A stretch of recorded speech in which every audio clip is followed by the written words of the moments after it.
when you're listening to or playing your favorite music, when you're seeing old friends or meeting new, and when you're trying to cross the street while cars might be approaching. Hearing played such an important role in everyday life that it might be hard to imagine how we would deal without it. However, more than 40 million persons of the current world population were born deaf or hard of hearing. This number increases to 47% of the population older than 75 years of age as a result of trauma and disease to the ear, therewith influencing their quality of life. Fortunately, a cochlear implant can provide a solution to the hearing problems of some of them. A cochlear implant is a neural device that partially restores hearing by electrical stimulation of the inner ear.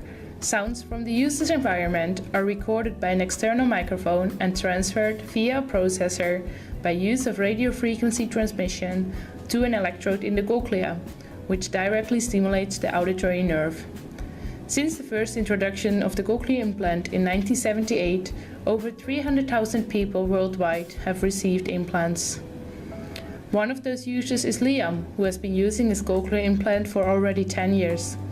Liam, how did the cochlear implant influence your life? Before I got the implant, things were very difficult. I was always afraid to go anywhere.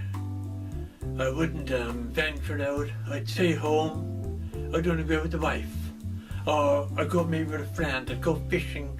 And if I went fishing, I'd go fishing on my own down to the beach. After the 5 years, they did the operation.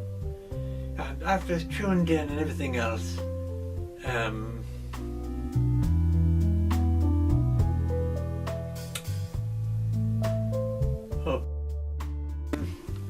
for the first time in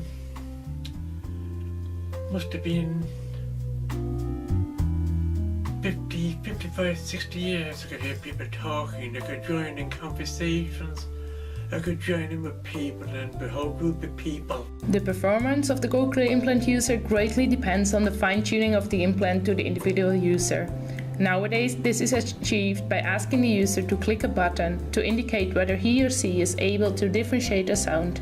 This is a very time-consuming and subjective method, which is not applicable in certain users groups, such as children.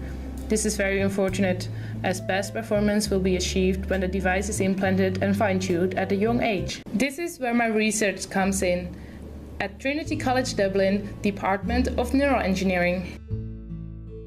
My name is Anne, and the aim of my study is to find an objective measure of temporal sound discrimination in cochlear implant users. This objective measure might then be included in the clinical applications for fitting the cochlear implant to the individual user. During my experiments, cochlear implant users listen to a train of stimuli while they watch a silent movie.